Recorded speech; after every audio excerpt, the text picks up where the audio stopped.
Homemade কিন্তু রেস্টুরেন্টের মতো টেস্ট। দেখুন কতটা সফট এবং জুসি এই ভেজিটেবল মোমো। একদম পারফেক্ট শেপ, ভেতরে ভর্তি ফ্লেভার আর ওপরে ঝাল সসের ম্যাজিক। এত সুন্দর আর টেস্টি হয়েছে যে বারবার খেতে ইচ্ছে করবে। গরম গরম সার্ভ করলে পুরো পরিবার খুশি। আপনার কি আমার মতো মোমো লাভার? কমেন্ট করে অবশ্যই জানাবেন কিন্তু।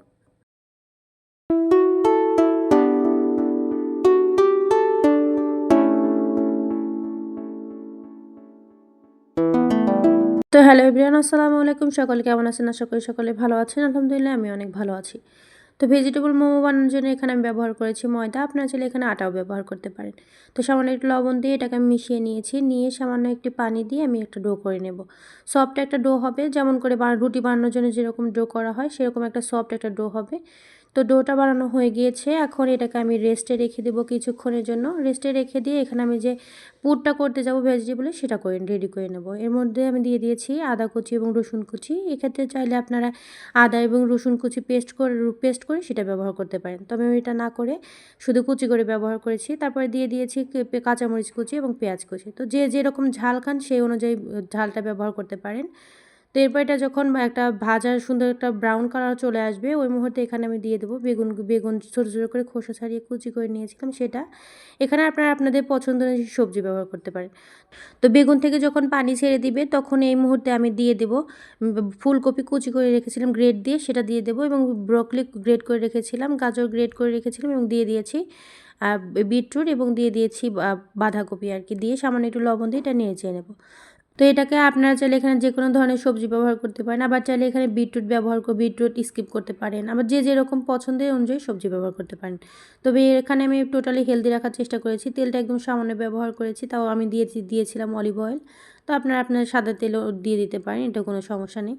তো এটা পানি ঝরা পর্যন্ত এটাকে সুন্দর করে ভেজে নেব, যতক্ষণ পর্যন্ত না পানিটা একদম শুকিয়ে একদম ভাজির একটা রূপ নেবে ততক্ষণ পর্যন্ত এটা ভেজে নেব আর কি। তো এখানে আমি কোনো প্রকার হলুদ ব্যবহার করিনি, যেহেতু বিটরুট এবং গাজর দেওয়া হয়েছিল, বিটরুট এবং গাজরের কালারটা মিলে সুন্দর একটা কালার চলে এসেছিলো, যার কারণে এখানে আমার হলুদ ব্যবহার করা বা মরিচের গুঁড়ো ব্যবহার করার কোনো প্রয়োজন হয়নি। তো ভাজিটা হয়ে গিয়েছে, এখন এটাকে সাইডে রেখে আমি আগে থেকে যে ডোটা রেডি করে রেখেছিলাম সেই ডোটা নিয়ে সুন্দর একটু মথে নেব, যাতে করে একটু মানে রুটি যে বেলবো সেটা যেন একদম সফট হয় আর কি। তো আমার ডোটা এখন মাঝখান থেকে কেটে আমি দুই ব্যাচে করে নেব। একটা দিয়ে আমি বড় একটা রুটি করে নেব প্রথমে। আমি চাইলে এটা ছোট ছোট করে করা যায়, কিন্তু যেহেতু সময়ের ব্যাপার যার কারণে আমি এটা না করে একদম বড় একটা রুটি বেলে সেটা দিয়ে আমি আসলে মোমোগুলো করে নেব। তো এরকম আর রুটিটা বানাতে থাকে আর কিছু কথা বলে নিই। যারা আমার ভিডিও দেখেন কিন্তু কোনো প্রকার লাইক কমেন্ট করেন না, অবশ্যই একটা লাইক এবং একটা কমেন্ট করে দিয়ে আপনাদের মূল্যবান মতামত জানাবেন।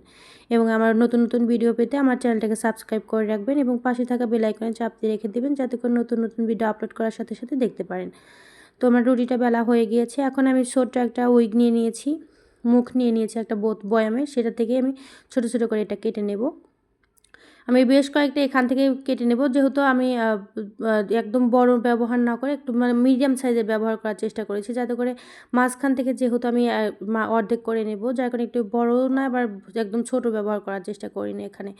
তো আমি এটাকে কেটে নিয়ে মাঝখান থেকে একদম পুরো সবগুলো মিলিয়ে মাঝখান থেকে কেটে নেব।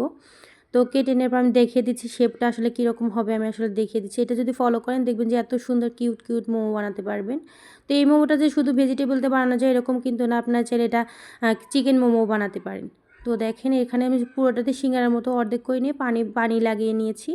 পানি লাগিয়ে নিয়ে এক পাশে সিঙ্গারার মতো করে মুখটা লাগিয়ে নেব, নিয়ে সামান্য একটু পুর দিয়ে আমি উপরের যে মুখটা সেই উপরের মুখটাও লাগিয়ে নেব। তো উপরের মুখটা আমি জাস্ট এটা ফলো করবেন, দেখবেন যে আপনারা এত সুন্দর সুন্দর মোমো বানাতে পারবেন। এই উপরে মুখটা লাগিয়ে নিয়ে যে একটা ফোর্ক আছে কাঁটা চামচ, সেই কাঁটা চামচ দিয়ে আমি সাইড দিয়ে একটু মুখটা দিয়ে একটু হালকা করে চাপ দিয়ে নেব, অনেক জোরে না, হালকা একটু চাপ দিয়ে নিলেই হয়ে যাবে আর কি। তো দেখেন এরকম করে সুন্দর সুন্দর করে এই চাপ দিয়ে নিলে দেখবেন যে এত সুন্দর অনেক সুন্দর সুন্দর মোমো হয়ে যাবে। দেখেন দেখতে কতটা সুন্দর লাগছে। আর বিশেষ করে যখন স্টিম করা হয় এটা আরও দেখতে সুন্দর হয়। তো এটাকে আমি রাইস কুকারে স্টিম করতে দেবো। স্টিম করার পরে আমি ফিরে আসছি। তো ফিরে আসলাম স্টিম করার পরে, দেখেন কতটা সুন্দর হয়েছে। এটা আসলে বাসায় না বানালে আসলে বিশ্বাস করবেন না যে ভেজিটেবল দিয়েও যে এত মজার মোমো বানানো যায়। এটা বাচ্চাদের জন্য অনেক বেশি হেলদি হবে, যার কারণে এখানে যেহেতু আমি অনেক হেলদি সবজি ব্যবহার করেছি এখানে, তো মোমোদের সার্ভ করলে জাস্ট ওয়াও আর কি। এটা বাসায় অবশ্যই বানিয়ে খাবেন এবং আমাকে কমেন্ট করে জানাবেন যে কেমন লেগেছে, আর কে কে মোমো লাভার সেটাও কমেন্ট করে জানাবেন। তো আজকের মতো বিদায় নিচ্ছি। সকলে ভালো থাকবেন, সুস্থ থাকবেন। দেখা হবে রান্নার আরও একটা ভিডিও নিয়ে। আসসালামু আলাইকুম।